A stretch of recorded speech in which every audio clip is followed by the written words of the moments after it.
তোমাকে আমি 70টা বছর দিয়েছিলাম পৃথিবীতে নিঃশ্বাস নিতে। প্রতি বছরে 12টা মাস ছিল, প্রতি মাসে 30টা দিন ছিল, প্রতিদিনে 24টা ঘন্টা ছিল, প্রতি ঘন্টায় 7টা মিনিট ছিল, প্রতি মিনিটে 7টা সেকেন্ড ছিল। তুমি 1 সেকেন্ড, 2 সেকেন্ড, 3 সেকেন্ড করে হিসাব দিতে শুরু করো। দিতে দিতে দিতে দিতে তুমি আমাকে 70 বছর পুজিয়ে দাও। জিন্দেগিটা কোন জায়গায় ব্যয় করেছো? এবার আল্লাহ বললেন, মনে করেন আজকের জন্যে তুমি বলো যে 24 তারিখে ফেব্রুয়ারি কিংবা 25শে ফেব্রুয়ারি তুমি কি করেছো? আপনি আমি বলতে শুরু করলাম, আল্লাহ ফজরের সালাত পরে ঘুমিয়ে গেছিলাম, সারা রাত জলসা শুনেছি, উঠতে আমার 10টা বেজে গেল, নাস্তা করলাম, মাঠে গেলাম, কাজে গেলাম, দোকানে গেলাম, জোহরের সময় ফিরলাম, আর একটু আমি রেস্ট করলাম, এরপরে আসরের পর দোকান খুললাম কিংবা মাঠে গেলাম। আল্লাহ বলছে চলো আগে বাড়ো, আগে বাড়ো, আগে বাড়ো। বলতে বলতে সারা দিনটা মসজিদ আর ঘর করে কাটালাম। এরই মাঝে রাস্তায় যেতে যেতে দেখছি জুয়ো চলছে কিংবা তাস চলছে। ওই জায়গায় গিয়ে শুধু একবার দাঁড়িয়েছি, 30 সেকেন্ড, 1 মিনিটও নয়। আল্লাহ ওখানে একবার দাঁড়ালাম, শুধু আল্লাহ বলে দিলে কেন কেন? মানে বিশ্বনবী বলছেন তোমার গাড়ির চাকা জমে গেল, আর তুমি জান্নাতে যেতে পারবে না। কারণ আল্লাহ কোরআনে বলেছেন ফালা তাকরাবুল ফাওয়াহিশা মা জাহারা মিনহা ওয়া মা বাতান। ওরে আমার লোক, মুমিন লোক, তোদেরকে যারা আমি জান মাল কিনে নিয়েছি, আমার জানটা পৃথিবীতে হাটে ঘাটে মাঠে বাজারে দোকানে ক্ষয় করবি, খবরদার যেখানে প্রকাশ্যে দিনের বেঈমানি কাজ চলছে, কাবিরা গোনা চলছে, জুয়া চলছে, তাস চলছে, লুবু চলছে, দাবা চলছে, লুচ্ছামি চলছে, বেশ্যাগিরি চলছে, সুদ চলছে, ওই জায়গায় মুমিন তুমি দাঁড়াবে না, ওই জায়গায় তোমার দাঁড়ানো নিষেধ। আমি কোরআনে বলে দিয়েছি, অথচ তুমি ওখানে 30 সেকেন্ড ক্ষয় করে দিয়েছো। আল্লাহ একবার বলবে কেন? নবীজি বলছেন উম্মত তুমি জেনে নাও তোমার চাকা জমে গেছে। এটা জানের হিসাব, মালের হিসাব এরকম লাগবে। আল্লাহ মাদ্রাসায় দিয়ে দিয়েছি 10,000, ঠিক আছে, মসজিদে 20,000, ঠিক আছে, এতিম মিসকিনকে দিয়েছি 50,000, ঠিক আছে, কোনো অসুবিধা নেই। আমি বলেছি মালগুলো ওখানেই দাও। হুট করে বলে দিলে পূজার চাঁদা চাইছিল, মাত্র 2 টাকা দিয়েছি, কেন? বাস জমে গেল, চাকা জমে গেল, আর আগে বাড়বে না। অতএব ইন্না ইলাইনা ইয়াবাহুম সুম্মা ইন্না আলাইনা হিসাবাহুম। আল্লাহ তাবারাক ওয়া তাআলা বলছেন আমি মুমিনের জান, মুমিনের মাল জান্নাতের বিনিময়ে কিনে নিয়েছি।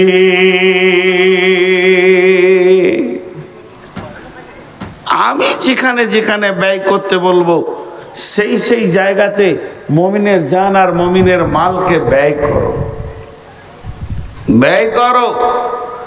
কিন্তু আমরা উল্টা জায়গায় ব্যয় করি। ইউকাতিলুনা ফি সাবিলিল্লাহি ফায়াকতুলুনা ওয়া ইউকতালুনা ওয়া'দান আলাইহি হাক্কান ফিত তাওরাতি ওয়াল ইনজিলি ওয়াল কুরআন। আল্লাহ কত বড় কথা বললেন। রব্বুল আলামিন বলছেন যে আমি তোমার জান মাল কিনে নিয়েছি।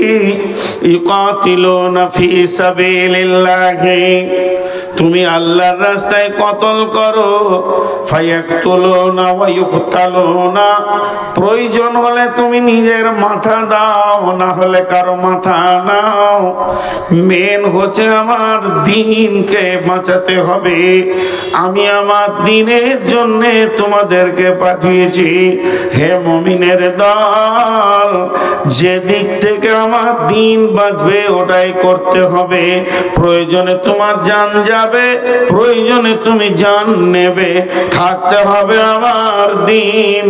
আল্লাহ তাবারাক ওয়া তাআলা বলছেন, বিবাইয়ুকুমুল্লাযী বায়াতুম বি, কে এমন আছো আমার সঙ্গে ব্যবসা করবে, আমি তার সঙ্গে বিজনেস করতে রাজি আছি, আমি তাকে আপনার শেয়ার পার্টনার নেব, সে আমার সঙ্গে বিনিময়ে বিজনেসে বসবে। আমি এটা ওয়াদা করেছি, তওরাতে করেছি, ইনজিলে করেছি, কোরআনেও করেছি। হে মুমিন, তোমার জান মাল আমার, আর আমি দিয়ে দিব তোমাকে জান্নাত। অতএব মুমিন, তুমি নিজের মালের ব্যাপারে নিজেকে স্বাধীন মনে করিও না, আর নিজের জানের ব্যাপারেও নিজেকে স্বাধীন মনে করিও না।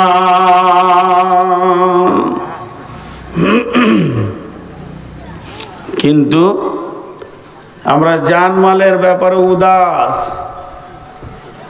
উদাস উদাস, খেয়ালই নেই। আমাদের কি হয়, একটা ভিখারি এসছে, 1 টাকা চাইছে। সকালে বাজারে গেছেন, একটা ভিখারি এসছে, ওকে 1 টাকা চাইছে, ধুমকিয়ে দিলেন, যা তো হামাকাই খুচরা খাজরা না এসে বিরক্ত করে বকলেন। আর বন্ধু ওকে নিয়ে হোটেলে ঢুকে, মিষ্টির দোকানে ঢুকে মিষ্টি, সিঙ্গারা, ল্যাংচা চমচম করে 200 টাকা খরচা করে দিলেন। কোনটা আল্লাহর কাছে জমা হবে আর কোনটা খরচার খাতায় জমা হবে, খরচা লাগবে, আল্লাহর কাছে হিসাব দিতে হবে, এটা আমাদের জ্ঞানের খাতায় কোলাইছে না। জি, এটা জ্ঞানের খাতায় কোলাইছে না। বিশ্বনবী বললেন, মোতার প্রান্তে আমাদের মুসলিমদেরকে, কোরআনকে পৃথিবী থেকে উৎখাত করার জন্যে আপনার কিনা বেঈমানেরা এসে হাজির হয়ে গেছে। এবার চলো মুসলিম সৈন্য রেডি হও, অভিযান চলছে তবুকে, নাই কোনো অস্ত্র, নাই কোনো শস্ত্র, তোমরা নিজে নিজের মাল জমা করো। যখনই নবীজির ঘোষণা হলো, নিজে নিজের মাল এনে সাহাবীরা মসজিদে নববীতে জমা করছেন। সেই সাথে মেয়েরা তাদের মাল দিতে রয়েছেন, নাকের কানের খুলে দিচ্ছেন। একদিকে সাহাবীরা নিজের ঘরে টুকরি করে খুরমা, খেজুর, যা কিছু রয়েছে রাসূলের কাছে হাজির করছেন। এই অবস্থা যখন চলছে, আব্দুল্লাহ যুলবাদাজাইন একটা সাহাবীর নাম। এই সাহাবীটা কেমন সাহাবী, এর আব্বা মারা গেছে, মা বিধবা, চাচার কাছে মানুষ হয়েছে, আর চাচার মালের ঢেরি লেগে আছে। চাচা শুধু ঈমান আনার কারণে, চাচা বেঈমান, ভাইতি যা ঈমান এনেছে, তাই বাড়ি থেকে তাকে নাঙ্গা করে বের করে দেওয়া হয়েছে। তাকে এমনকি একটা লুঙ্গিও দেওয়া হয়নি। ওই ছেলেটা যখন বের হয়ে যায়, মা একটা কম্বল ছুঁড়ে দিয়েছিল, অর্ধেক কম্বল কোমরে পড়েছে, অর্ধেক গায়ে নিয়ে রাসূলের দরবারে হাজির হয়েছেন।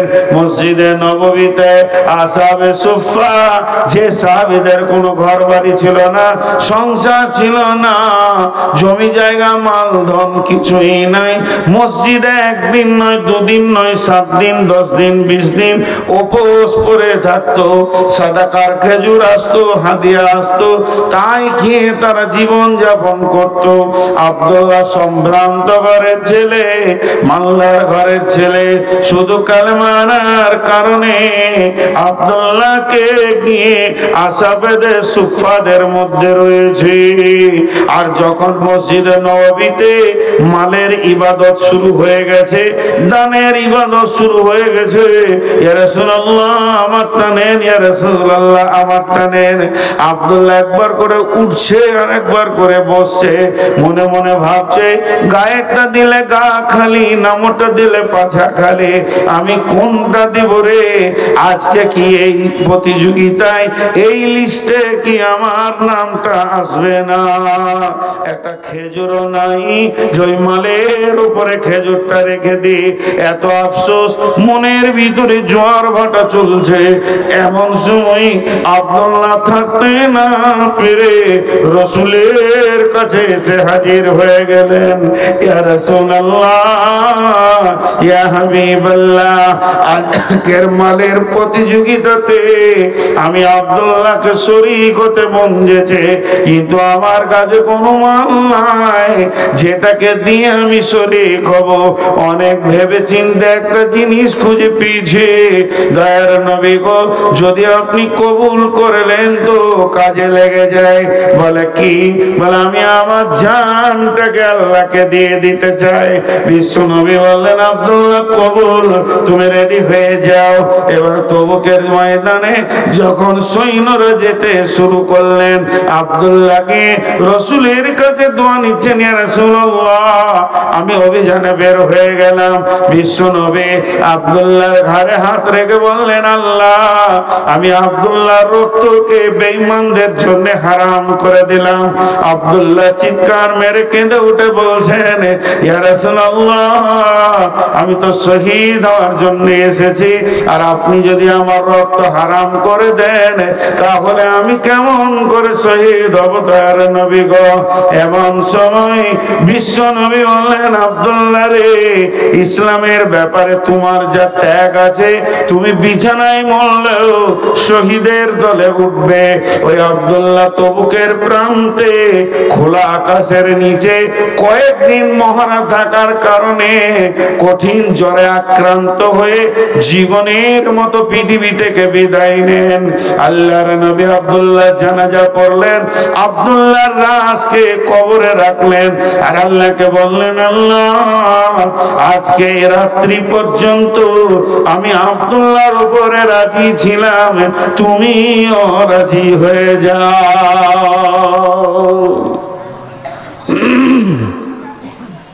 সবাই যে স্টেজ থেকে পালালো জি না, ওই যে তাহলে হয়ে গেছে, আপনারা আমি থাকলে হবে। কুড়ি দাও গো, উঠে দাও। বাংলাদেশিকে নিয়ে আসেন।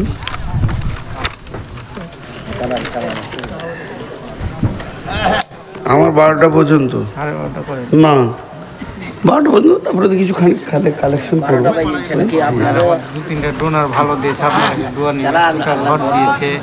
খুব শুনেছি, ওইগুলো শুনে মনটা ভরলো না। ওই ফাঁকা জায়গাতে আপনি আমি গিয়ে বসবো, যে আপনি বাংলাদেশকে নিয়ে আসেন। আমি 12টা ছাড়বো না, খালি কালেকশন করবো, 12টা পর্যন্ত বায়ান করবো, কালেকশন করবো। ওনাকে আনেন, ওরা আবার সোনো পাউডার পড়ে, বাংলাদেশের লোক 1.5 ঘন্টা লাগে, আর আমরা ঘুম থেকে উঠি দৌড়ি। জি আপনাদেরকে বলতে হবে যে জি কি বললেন? খুব সুন্দর ঘটনা বলেছেন জি। তো না না, একটা অত দিল আমার ছোট লাই, 12টা চালাবো, একটা ছোট দিন। আমি বেশি দিতে চাইছি, ওরা কম নিতে চাইছে। তো আমি যে কথাটা আপনাদের, আমি আসলে আপনাদেরকে আমার মনের কথাটা বলছি না। দীর্ঘ 18-19 বছর জালসা করছি বলে চালাতে পারছি, কিন্তু মানুষ তো, আমি তো আর ফেরেশতা নই, আমারও তো অসুখ বেসুখ আছে। গত 2 দিন আগে জ্বরে আক্রান্ত ছিলাম, তাছাড়া নূর মোহাম্মদের গলা বসে না। এত কষ্ট, এই জায়গায় ব্যথা, ব্যথার ওষুধ খেয়েছি তাও থামছে না। তো প্রতিদিন আপনাদের একদিন, আমার প্রতিদিন। তো আমাকে কেউ ভালোবাসে না, এটা আমি জানি। কারণ আমাকে যদি কেউ ভালোবাসতো তো বলতো, হুজুর আপনার যখন অসুখ তা যান 1 ঘন্টায় আজকে বলেন। খুব কম লোক ভালোবাসে। জি, তো না, এটা কথা নয়, এটার নাম ভালোবাসা নয়। আল্লাহ ভালো তো বাসি সবাইকে রে বা, কেন বলতে হয় না, কষ্ট দিতে হয় না মানুষের মনে। মানুষ যখন বলে যে আমার অসুস্থ, তো আচ্ছা ঠিক আছে আধা ঘন্টা কম বলে। মাদানী ভাই তো বলে গেলেন আপনি 12টা পর্যন্ত চালান, তারপরও তো আমি খানিক চালাবো ইনশাল্লাহ। আপনি বাংলাদেশিকে নিয়েছেন তো কি বললাম, যে আব্দুল্লাহর চিন্তা ভাবনাটা দেখেন, যে আমার জানটা লেগে যাক। তো আল্লাহ রসুল কি দোয়া দিলেন কবরে দেওয়ার পর, এই আল্লাহ আমি আব্দুল্লাহর উপরে রাজি ছিলাম, তুমি রাজি হয়ে যাও। আচ্ছা, এখানে গাড়ির ড্রাইভার কে কে আছেন? 4 চাকা নয় 2 চাকাও হলে কে কে মোটরসাইকেল চালাতে পারি? হ্যাঁ, মাশাআল্লাহ, আলহামদুলিল্লাহ। আপনারা বলেন, গাড়ি কোনোদিন আপনার কাছ থেকে গিয়ার চায় যে আমাকে এই গিয়ারটা দেন? কিন্তু দক্ষ ড্রাইভার গাড়ির গতি এবং রাস্তা দেখে বুঝে নেই যে এখন কোন গিয়ারটা চাইছে, গাড়িকে এখন কোন গিয়ারটা লাগবে।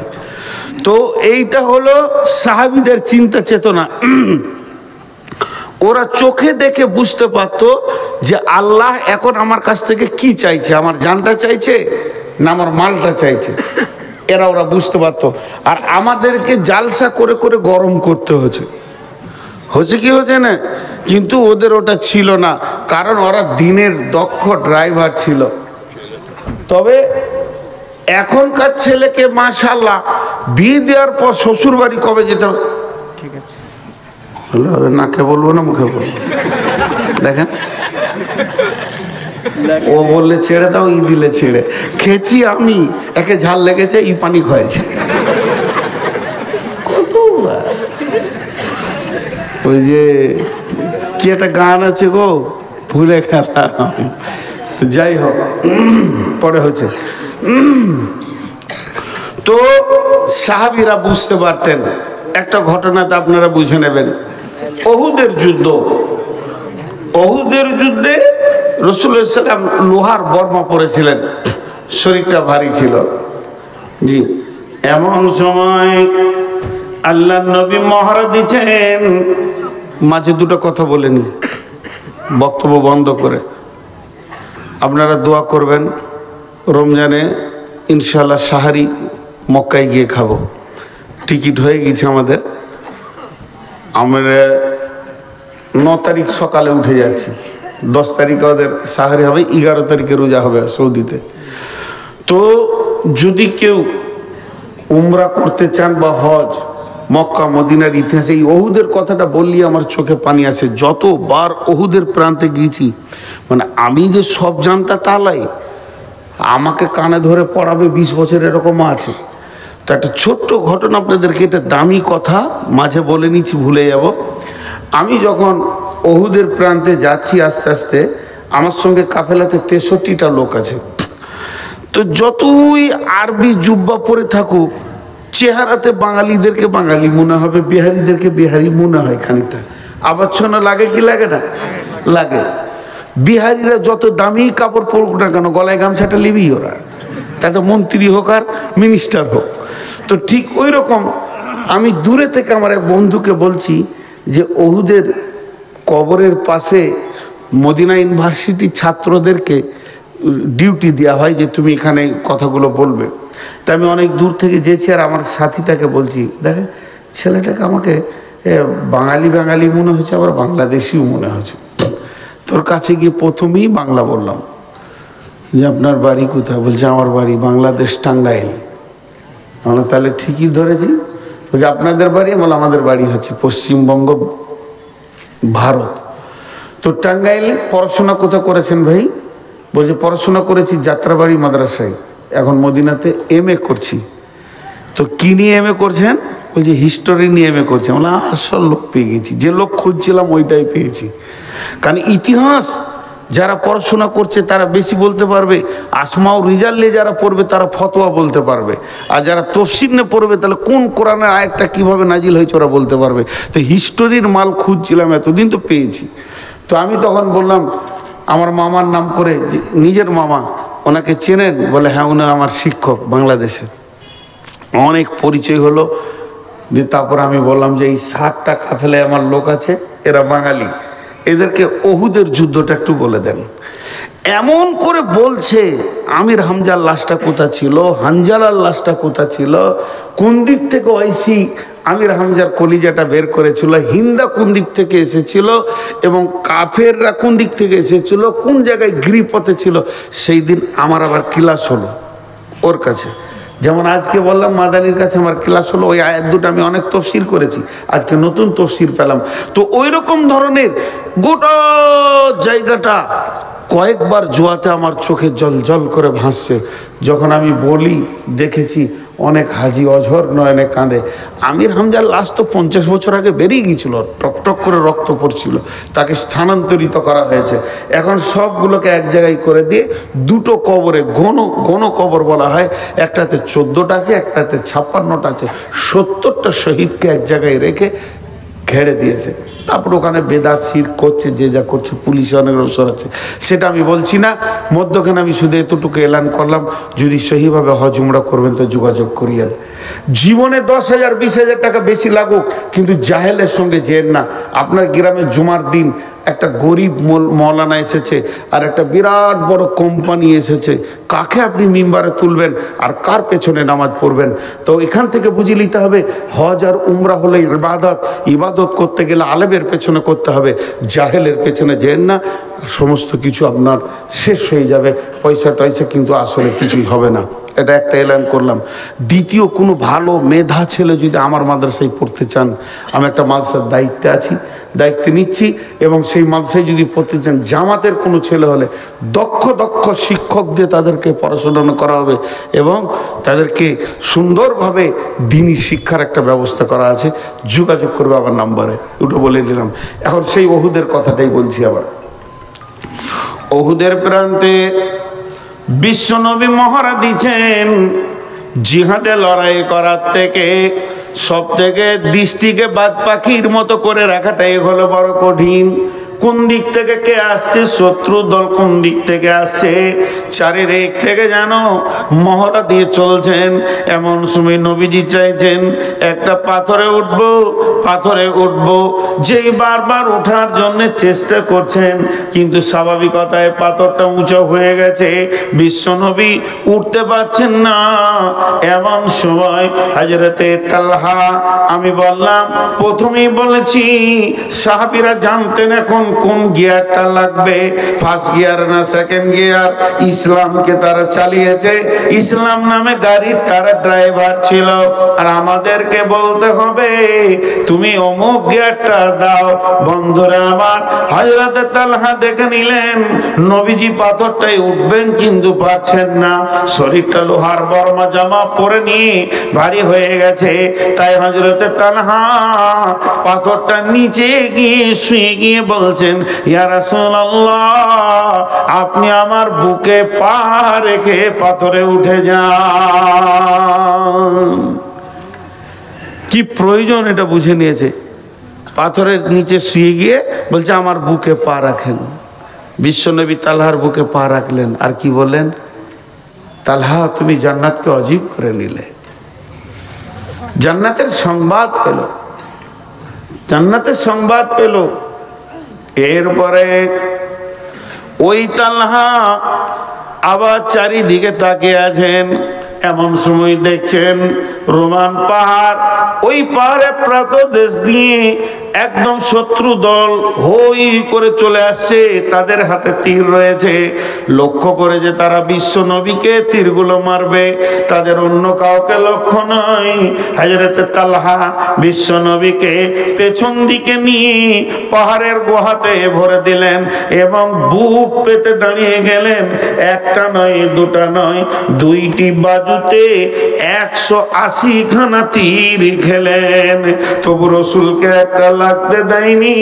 আর তালহা বলেছিলেন, ইয়া রাসূলুল্লাহ, আপনি খবরদার গর্ত থেকে বের হবেন না, আমি তালহা যতগুলি তীর আছে বুকে নিয়ে নিব। আছেন দিনকে যারা বানিয়ে গেছে তাদের কাছে আমরা ঋণী। পারবেন এই তালহাকে? এই তালহা যেদিন পৃথিবী থেকে চলে যান, বিশ্ব নবী জানাজা পড়েছেন। জানাজা পড়ার পর কবরে লাশ রাখা হলো। দোয়া লম্বা চওড়া করেননি, ছোট্ট দোয়া। কি দোয়া? এই আল্লাহ, এই আল্লাহ, মাবুদ মওলা, কঠিন কিয়ামতের দিন ইসরাফিল যখন সুর ফুঁকবে, মানুষ যেদিন নাফসি নাফসি করবে, সেই রকম কঠিন দিনে আমার তালহা কবর থেকে যখন উঠবে, মাবুদ রে, তোমার কাছে আবদার, আমার তালহাকে দেখে তুমি মুচকে হাসবে, আর আমার তালহা তোমাকেও দেখে হাসবে। বন্ধু কত মহব্বতের। আপনি আগিয়ে আনতে গেছেন বাস স্ট্যান্ডে, জি সাগরদিঘি ট্রেন রেলওয়ে স্টেশনে, বন্ধু যখন নামছে গেট ধরে আর চোখে চোখ পড়েছে, দেখবেন দুজনেই হাসে। এই হাসিটা নিয়ামত, দুজন দুইজনকে দেখে একটা হাসে। তো আল্লাহ, তুমি সেই দিন তালহাকে দেখে হাসবে আর তালহা তোমাকে দেখে হাসবে। কত বড় কথা বললেন। এই দোয়াটা কখন পেয়েছিল?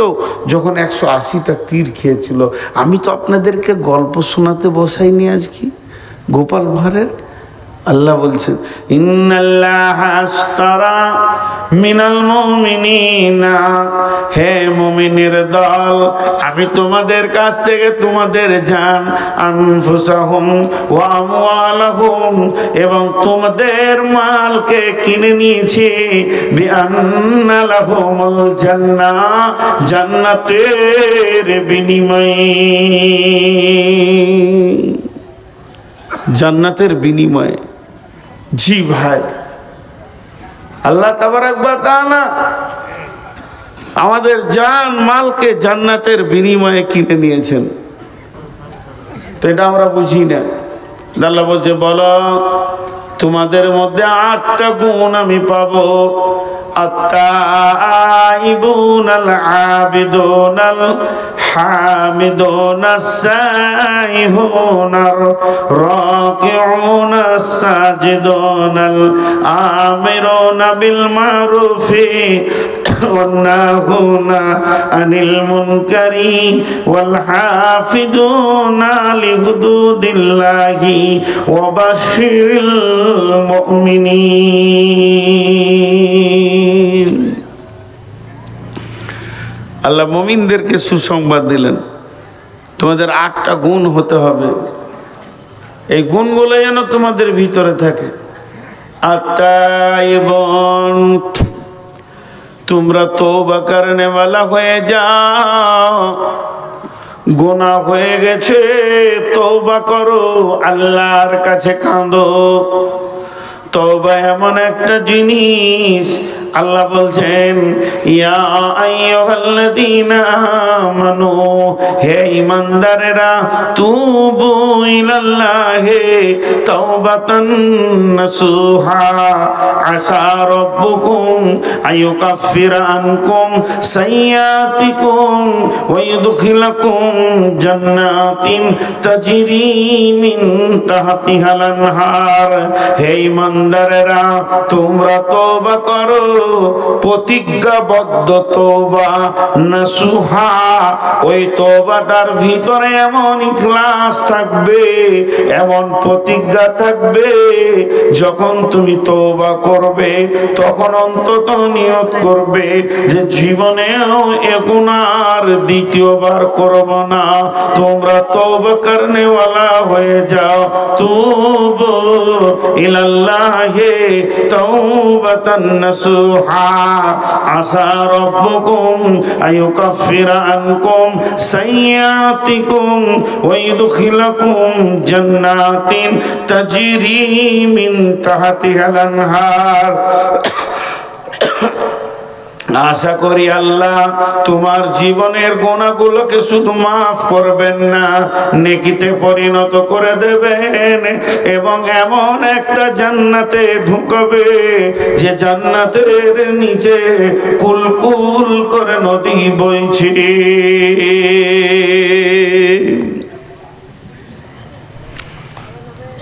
গুনার কারণে মানুষ জাহান্নাম যাবে না, গুনাহ করেছে এর জন্য মানুষ জাহান্নামে যাবে না। কিয়ামতের মাঠে ধরেন আমাকে জাহান্নামের ফেরেশতা টানছে, যদি গায়ে বল থাকে একটু মারো থাপড় আর কানে, জাহান্নাম কেন নিয়ে যাবি তুই? তোর বাপের জান্নাত? জান্নাত তো আমার, তোর, আমার আল্লাহর জান্নাত। আল্লাহ বলে কি? বলে তোমার ফেরেশতাতে ধরেছে। বলে কেন? বলে জাহান্নাম যেতে হবে। তা আল্লাহ বললো যা জাহান্নামে। যদি বান্দা জিজ্ঞেস করে কেন যাব, তা আল্লাহ বললো গুনাহ করেছিস ওই জন্যে। লাও, আমি এটা বুঝানোর জন্য বলছি, ভাবিয়েন না যে কোরআনের আয়াত বলছি। আল্লাহ বলছে জাহান্নাম যা, তোকে ফেরেশতাতে টানছে। তো আমি বলছি কেন? তা আল্লাহ বলছে গুনাহ করেছিস তার জন্যে। লাও, এবার যদি আমি আল্লাহকে বলি, আল্লাহ আপনি বলেছেন ইন্নাল্লাহা গফুরুর রহিম, নিশ্চয়ই আল্লাহ জবরদস্ত কঠিন গুনাহকে মাফ করনে ওয়ালা। আপনি কোরআনে বলেছেন মাফ করনে ওয়ালা, আর আল্লাহ রাসূল বলেছেন কুল্লু বানি আদমিন খাত্তা, প্রত্যেকটি বানি আদম ভুলের মধ্যে ডুবে আছে। আমাদেরকে যখন বানানো হয়, একটা ঘরকে সিমেন্ট দিয়ে ঢালাই করা হচ্ছে, তোর মধ্যে রড আছে, পাথর আছে, সিমেন্ট আছে, বালু আছে, সিমেন্টের কেমিক্যাল আছে। কেমিক্যাল না থাকলে এমন জমবে না। আপনি যখন মানুষকে বানান, মানুষের ভিতরে পাপ করার মতো গুণটা দিয়ে বানিয়েছেন। এটা মানুষ পাপ করবে, তওবা করবে, পাপ করবে, তওবা করবে। গুণটা যদি আপনি না দিতেন তো আমরা তো পাপ করতাম না।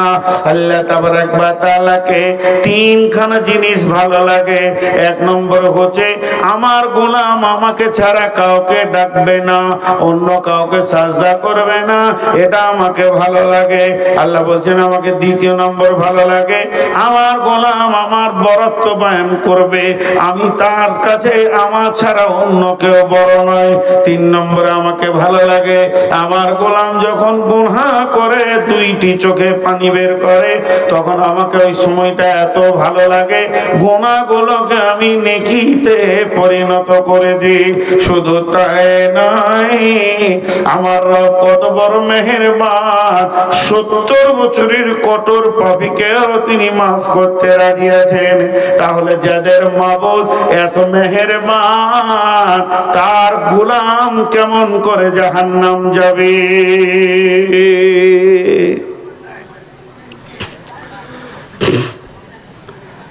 জলপাইগুড়িতে জালসা করতে গিয়েছি, জীবনের দুটো জালসার ইতিহাস আপনাদেরকে শোনাই, 30 সেকেন্ড লাগবে। আপনাদের জালসা স্টার্ট হয়েছে কখন? আসর পর। আসর পর। ওদের জালসা স্টার্ট হয়েছে ফজরের 1 ঘন্টা পর। স্টার্ট বিসমিল্লাহ হলো, তার আগে মাইকি বাজে নাই। আর একটা ঝাড়খণ্ডে গিয়েছিলাম ওই রকম। তো আমাকে অনেক রাতে দিয়েছে, লোক ঢুলছে। আচ্ছা, তো ঘুম ভাঙানোর ওষুধ কি? কিছুই খুঁজে পেয়েছি না। একটা একটা করে জাগানো যায়? তা আমি শুরু করে দিলাম উল্টা দিকে জালসা। উল্টা জালসা শুনেছেন কোনোদিন? ওই আমি বললাম বিসমিল্লাহির রহমানির রহিম। আল্লাহ তাবারাক ওয়া তাআলা কালাম পাকের মধ্যে বলছেন নামাজ পড়তে হবে না, রোজা রাখতে হবে না, হজ করতে হবে না, যাকাত দিতে হবে না, জেনা করো, ব্যভিচার করো, বেপরদা থাকো, সুদ খাও, জুয়ো খেলো, লুটে লাও, মার্ডার করো, রাস্তায় রাহাজানি করো, ছিনতাই করো, যে যাকে পারবে মারো, লুটো, গাঁজা খাও, মদ খাও, কিছুই হবে না। তারপরও তুমি জান্নাতে যাবে শুধু আল্লাহর একটা হুকুম মেনে নিলে। সব জেগে গেছে, কোন মৌলবি রে? এক ধাপ থেকে সব হালাল হয়ে গেল রে। আচ্ছা হালাল, ওদেরকে তো মজা লাগছে জি, এই সব হালাল হারামকে হালাল করে দিলে এখনই, যে একটা খালি আল্লাহর হুকুম মেনে নেবে জান্নাতুল ফেরদৌস পেয়ে যাবো। তো আমার সামনে এক মুরব্বী পান খেয়েছিল, ও পান চিবানো বাদ দিয়ে করেছেন, কি জলসা হচ্ছে। তো শেষকালে আমাকে বলছে, বাপজি আমি 70 বছর বয়সে এমন জলসা শুনিনি বাপ, যে এত গুনাহ করার পরও সে জান্নাত যাবে আল্লাহর একটা হুকুম মানলে। কোথায় আছে বাপ? তা বললাম কোরআন শরীফে আছে। তখন বলছে এটা আরো সহ্য হচ্ছে না। তখন বলছে কোন সূরাতে? সূরা রহমানে। কোথায় আছে? বিসমিল্লাহির রহমানির রহিম, ইয়া মা'শারাল জিন্নি ওয়াল ইনসি ইন ইসতাতা'তু আন তানফুযু মিন আকতারিস সামাওয়াতি ওয়াল আরদি ফানফুযু লা তানফুযুনা ইল্লা বিসুলতান ফাবিআইয়ি আলাই রাব্বিকুম তুকাযযিবান। আপনারা উত্তর দেন তো, যে ঠিক উত্তর দিতে পারবে 1000 টাকা নিব। কালো কালিতে লাল লেখা হবে? কালো কালিতে লাল লেখা হবে? হবে। কালিটা কালো, বানানটা লাল হবে না? হবে। আচ্ছা তেমনি এটা রাত না দিন? রাত শব্দ ব্যবহার না করে এটাকে রাত বলেন তো? দিন নয়। দিনকে না করবেন তো রাত হয়ে যাবে। তো ঠিক এই আয়াতটাকে তর্জমা করবেন একদিকে, অপোজিট দিয়ে ধরিয়ে দেবেন, তো ওইটা এসে দাঁড়াবে। আল্লাহ বলছেন, হে জিন ইনসানের দল, তোদেরকে যদি আমার আইন মানতে ভালো না লাগে, তার মানে যত হারাম আছে এগুলোকে যদি খেতে মন যায়, আমার আইন মানতে ভালো না লাগে, আমার যত নিয়ম বলেছি বলতে ভালো না লাগে, শুনতে ভালো না লাগে, এগুলোকে যদি তোদের চলতে ভালো না লাগে, তোদের যা মন যাবে তাই করগা, তাতে আমার কিছু যায় আসে না। তবে তোদেরকে একটা কাজ করতে হবে, আমার রাজ্যের বাইরে গিয়ে বাসা বাঁধতে হবে। বুড়াটা তোর বলছে কোথায় যাবো বা? আপনি ভারতবর্ষের আইন মানবেন না, ভারতের মাটি ছেড়ে দেন, সরকারের আমাদের কিছু যায় আসে না। আর ভারতের মাটিতে থাকতে গেলে আইন মানতে হবে।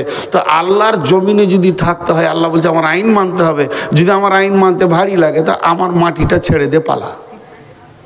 কোথায় যাবো বা? যাবার যদি জায়গা না আছে তাহলে মানতে হবে। তেমনি আমি বলছি, পৃথিবীর কোনো ব্যক্তি গুনার কারণে জাহান্নাম যাবে না। কিয়ামতের মাঠে আমি নূর মুহাম্মদকে ধরেছে ফেরেশতাতে। এগুলো কৌতূহলী কথা, এগুলো বলবেন না বুখারী মুসলিমের কথা, এর ভিতরে যুক্তি আছে, কৌতূহলী কথা। আমাকে বলছে ফেরেশতা জাহান্নামে চলো, আমি আল্লাহকে বলছি মাবুদ জাহান্নামের ফেরেশতা ধরেছে। আল্লাহ আমাকে জিজ্ঞেস করছে কেন? আমি বললাম ফেরেশতা টানছে, বল জাহান্নাম চ। আল্লাহকে আমি বলছি কেন? আল্লাহ বলে বান্দারে তুমি গুনাহ করেছো, তুমি গুনাহ করেছো।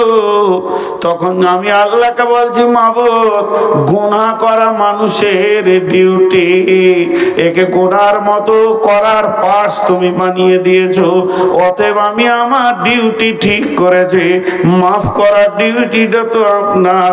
তাহলে ডিউটিতে ফাঁকি কার চলছে? হ্যাঁ, এর জন্য আল্লাহ তাবারক ওয়া তাআলা কি বলছেন, তুবু ইলাল্লাহি তাওবাতা, আল্লাহ তাওবাতান নাসুহা।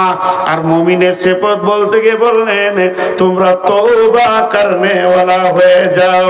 আত্তাইবুন, সারা পৃথিবীর মানুষ গুনার কারণে জাহান্নাম যাবে না, বরং তওবা না করার কারণে জাহান্নাম যাবে। কথাটা বুঝতে পারলাম? কিসের কারণে জাহান্নাম যাবে? তওবা না করার কারণে। ছোট্ট একটা উদাহরণ দিব। আপনাদের এখানে এসে ঝমঝম করে বৃষ্টি হচ্ছে, বর্ষার সিজনে মসজিদে উঠেছি, আর আপনাদের মাঝে সেক্রেটারি দেখতে পেয়েছে, কী ব্যাপার নূর মোহাম্মদ ভাই, এখন তো কোনো জালসা নাই বর্ষা সিজনে, আর এসার পর উঠেছি বাড়ি, আমি না খেয়ে এসেছি, কোথা থেকে যে হুট করে এসে ঢুকলাম আল্লাহ জানে। উনি তাড়াতাড়ি বাড়িতে গিয়ে বিবিকে বলছে কিছু আছে? কিছু না, হালকা ভাত আছে আর খানিক আলু পরে আছে, বলে দুটো ডিমকে অমলেট করো, চলো। নিজ ছেলেকে পাঠালে, যারা বাপ মৌলানাকে ডেকে নিয়ে খাবে, গেলাম না। দ্বিতীয় ছেলেকে পাঠালে, গেলাম না। তৃতীয়বার ছেলেকে পাঠালে, গেলাম না। চতুর্থবার ছেলে পাঠালে, গেলাম না। পঞ্চমবার ছেলেকে পাঠাইলে, ভাত তো বিরক্ত করিস না, খাবো না বলছি, খালি বিরক্ত করে। শেষকালে নিজে থাকতে না পেরে সেক্রেটারি এসে বলছে, ভাই চলেন, ঘরে ডাল ভাত যাই আছে দুটি খেলেন, কোথা থেকে এসছেন? হাতটা ঝেঁকড়ে দেবেন, আপনি জানতো বিরক্ত করিয়েন না তো। শুয়ে পড়লাম। যে সকালবেলায় ফজরের নামাজ পড়ে আমি মাইকে এলান করছি যে মথুরাপুরের লোক ভালো লয়, মেহমানের ইজ্জত করে না। আমার দাবিটা সত্য না মিথ্যা? আল্লাহ বলছে, গোলাম গুনাহ তুই করবি, মাপ আমাকে করতে হবে, এটা আমার জানা আছে, তোকে জানিয়ে দিতে হবে না। এর জন্য আমি মুয়াজ্জিনকে পাঠালাম, ফজরের সময় ডাক, ওদের গুনাহ আমি মাফ করব, তোকে আমি পেলাম না। জোহরে ডেকেছি পাইনি, আসরে ডেকেছি পাইনি, মাগরিবে ডেকেছি পাইনি, এশাতে ডেকেছি পাইনি, আয় আয় আয় গুনাহ মাপ নিয়ে চলে যা। আমি আমার ডিউটি করেছি। 5 বার যখন মুয়াজ্জিন দিয়ে পেলাম না, গভীর তাহাজ্জুদের টাইমে আমার রব আপনার আমার দরজার কাছে এসে বলছে, গোলাম ও গুনাহ করেছিস, জাহান্নামের আগুন জ্বলে গেছে, একবার তুই রব্বানা বলে চোখের পানিতে কাঁদ, আমি রব মাফ করার জন্য রেডি হয়ে আছি। তারপরও আমি রব্বানা বলে কানলাম না, মাফ নিলাম না। অর্থাৎ মানুষ গুনাহ করার কারণে জাহান্নাম যাবে না, বরং মাফ না চাওয়ার কারণে জাহান্নাম যাবে। জি ভাই।